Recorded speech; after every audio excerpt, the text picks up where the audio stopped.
Hello, everyone, and welcome to Thought Leadership Thursday here at Bakerpedia, where we are joined by baking professionals to talk about what's new in the industry.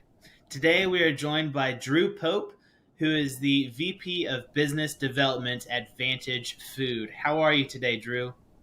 I'm great. Thanks for asking. Awesome. Hey, Drew, you just go ahead and introduce yourself to the people watching. Yeah, just a little bit about me. I call myself an engineer by trade. I worked most of my career in the industrial drying industry. About 15 years ago, I moved over to the dark side or sales. And so I've lived in that space for about 15 years. I worked with Vantage Specialty Chemicals and the food division of that, and been in this area in this role for about 5 years. I came over in acquisition from the Amarna company, maker of specialty release agents, water-based release agents and equipment, and I've had this leadership position in sales for most of the time, and have recently transitioned to a business development position. Vantage is owned by HIG Capital, and so we're one of a part of their portfolio, a much bigger entity that makes a lot of oleochemicals and emulsifiers. Yeah. Well, let's do that. Let's hop into what your portfolio looks like and specifically what Vantage Food does within the baking industry. So, really, kind of three major areas. We work in processing aids, ingredients, just basic ingredients, and then we also make quite a significant line of spray equipment, and that's there to deploy mainly our release agents, and to help us control the end result. If you have a good product, if it's paired with a good piece of equipment, then you can have good results.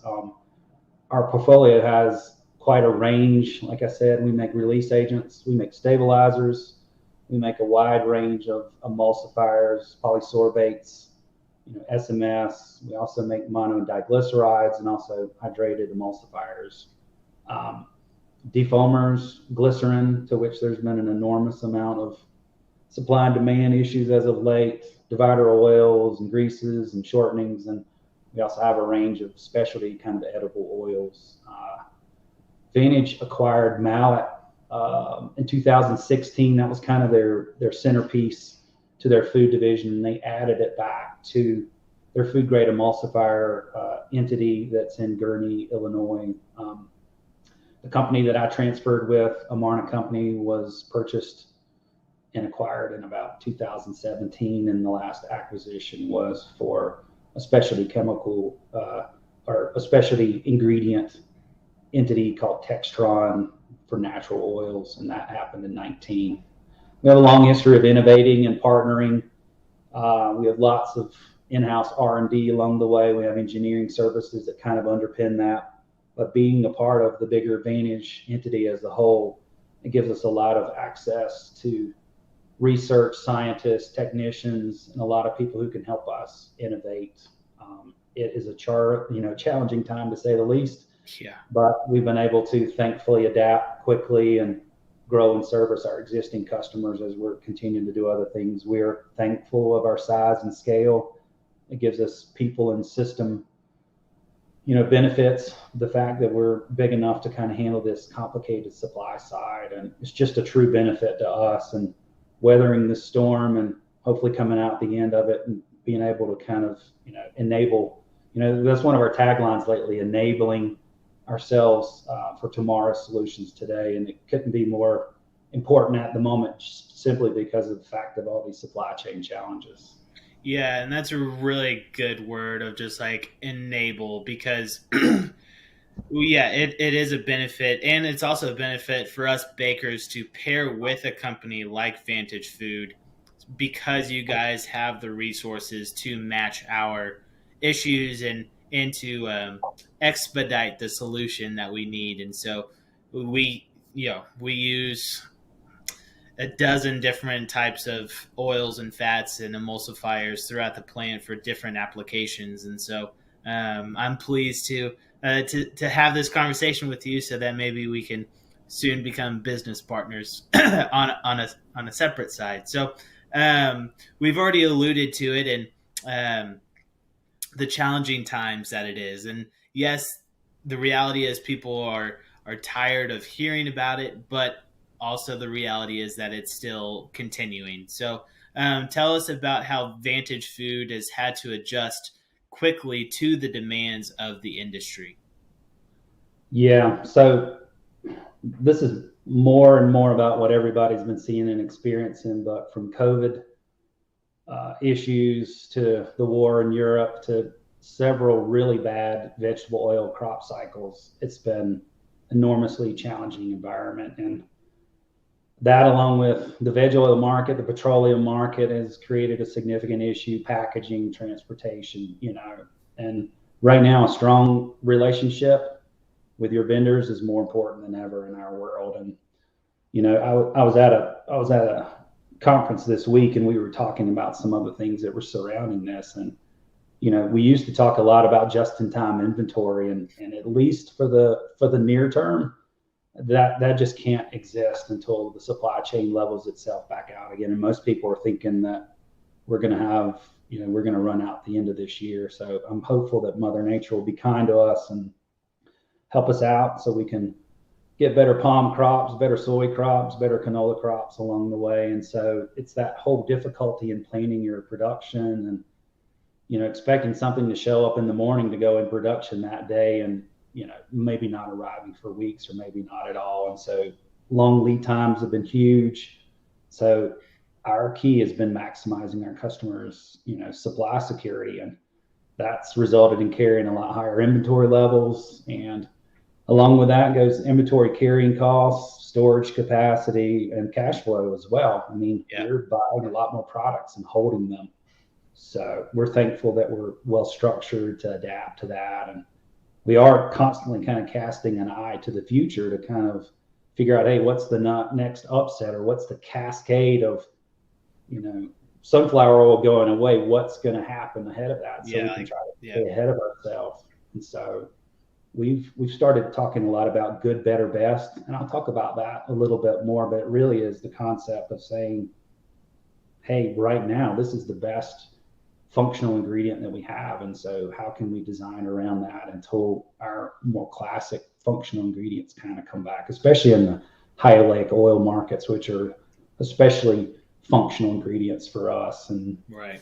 so we're going to have to find a time when the industry may have to settle for slightly less than they've been used to, but it's functional nonetheless. And so we've done that in a number of ways, even partnered with some of our customers who have taken advantage of some of their supply in some cases to supply them with the different processing aids that we do. And so we're war gaming that stuff all the time and trying not to get caught flat-footed, and really have done a great job of this so we can keep our customer base whole and keep them consistent. And so it's especially critical too in these big areas where, especially in the East and in the Chicago lands and California, where they're limited by space, we really have to be able to continue to supply in a very normalized way, because they don't have, the ability to flex and kind of hold a bunch of extra inventory. So Right. doing all those things to streamline communications, we're doing those things to, when there's bad news and we feel like it's going to come, we try to not let bad news, dwell for too long, and get it out there and just figure out how we can mitigate those issues. So, the other aside from that is annual contracts and things like that. I don't think those things are going to exist for a while until we can get the supply chain to kind of steady itself. So partnership was used a lot, just in a touchy-feely way once upon a time, but it's pretty important more than ever, and we feel that way about the people who supply it to us as well. Yeah. Just a quick question about, you just mentioned the annual contracts. Are you kind of tabling those just because of the fluidity of just the market and everything, all the influences that go within it? It's that, and it's the fact that even some of the base oils and the base products, we're just, people in some cases are not offering, and so we have to align our coverage with what we can go back to our customers and say it's good. And the volatility of the costs and things like that, we're just trying to do our level best to, to do what we can in that space. And we can't offer extended contracts. If we did, we'd have to offer, it at some extended exorbitant amount. And so we're aligning with our buying. And typically it's a quarter, 2 quarters, maybe 3 quarters in some cases. Yep. Another thing you alluded to is partnership, and where you have to be competitive in the market, and with the supply chain strategies and struggles. Just tell us more about what it looks like to build that partnership and the relationship with your customers. It has been a challenging time, and so maybe this time 2 years ago, I wouldn't have known nearly as much as I know about where all the oils come from, the palm markets, packaging, gosh, across that cross section. And so we communicate quite heavily with our customers, and we try to say, listen, hey, here's what's happening. Here's the environment we're dealing with. And we partnered with them in a way to kind of understand, what they're doing, how they're buying, and understanding that. And so we feel well placed. Every day has a new challenge, but we're trying to make sure we kind of get back and work with them on plant efficiencies and kind of what we can do to provide not only the high performance release agents to extend these pan cycles and kind of overall lower their cost of ownership, but to do more education, kind of more different things that we could just kind of help the bottom line. And, COVID, the supply, all that stuff notwithstanding, we're continuing to kind of innovate. We're coming up with, we have a new small format piece of spray equipment that we're super excited about. There hasn't been as much of a space in that area. It's not really, it's that space between being a big baker, high volume baker, and somebody who's, kind of in that mid-size range, to give them something to have precision. And, all during this time over the last couple of years, we've again been innovating some on the equipment side as far as some new spray equipment and greasing equipment. Our equipment's been out there for a long time, but, lacked in some ways some innovation. And so we went back in and designed new equipment that's got a third less parts. And so we're excited about that for a lot of, it's designed not only for operation, but for design for maintenance, et cetera. Yeah. So those are all exciting parts. And, the climate for, people's desire for clean label solutions, that hasn't dampened whatsoever. And, we have a number of organic release agents, and especially our water-based release agent that works great for oven and industrial drying applications. And so we continue to do a lot in all those space. The last and kind of final piece there is that we make a range of kind of release agents, and some are water-based, some are oil-based, which is most people live in that space. And we also have some wax-based release agents that work particularly well for brownies and different things with inclusions, particularly sticky, challenging applications, kind of rounding out our space. But I would tell you that most of our R&D is being driven toward designing around these wargaming things, where we're talking about making sure that we're covered when the next shoe drops, as far as, you're not going to be able to get XYZ oil, how we can make sure that we don't have supply issues and challenges. Yeah. That's a good way of looking at it, is playing these war games to strategize what's coming next. And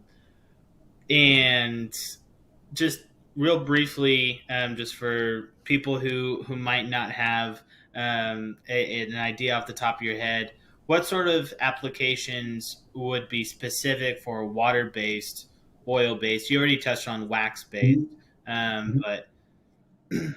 Yeah, so most people have classically looked at some form of an oil and a lecithin as a main release agent. That's the vast majority of and that's for breads to cakes and pizzas, a wide range of things. Water-based release agents are a bit of more nichey. They kind of they tend to be sprayed and applied a water-based release agent. You're not using water. Water's just the carrier. Right.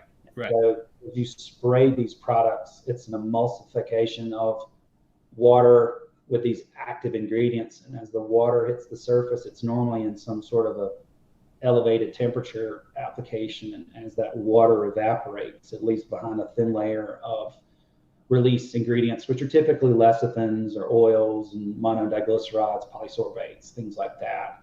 And that creates a very fine barrier. And it works especially well for sticky oven applications, sticky industrial drying applications, and it allows people to run for far extended periods without having to come down for major cleanings to create to get rid of residuals and buildup that might that might either blind over the bed assemblies and not allow the air to flow, so you'd lose efficiencies, and or to just get buildup and you'd start to have contamination issues. Yep, I get that. We just send off pans and get pans and back from cleaning and reglazing, and so that oil can kind of, I don't know, make or break the longevity of your pans. And so I see the benefit of this right off the top. And so, Drew, I really appreciate this time. As we close, just do you have any other maybe leadership advice for the remainder of 2022?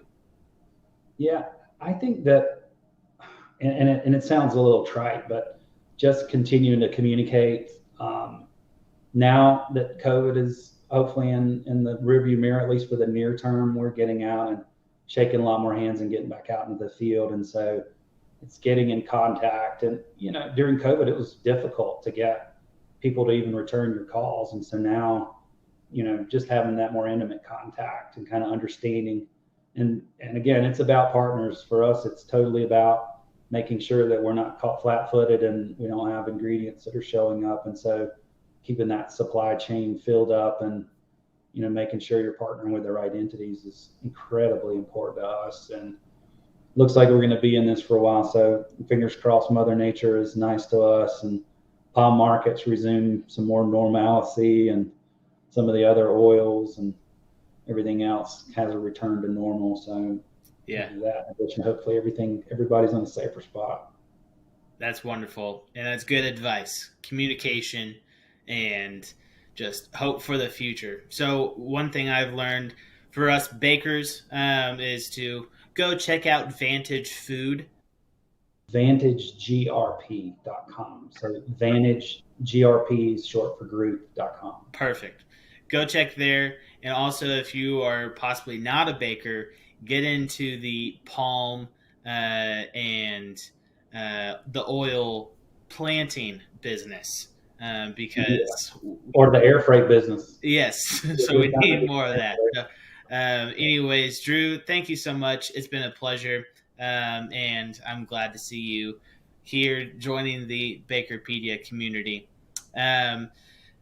Bakers, happy baking, and go check out Vantage Food. That's all for now, and we'll see you next time. Bye. Thanks so much. Get in. Bye.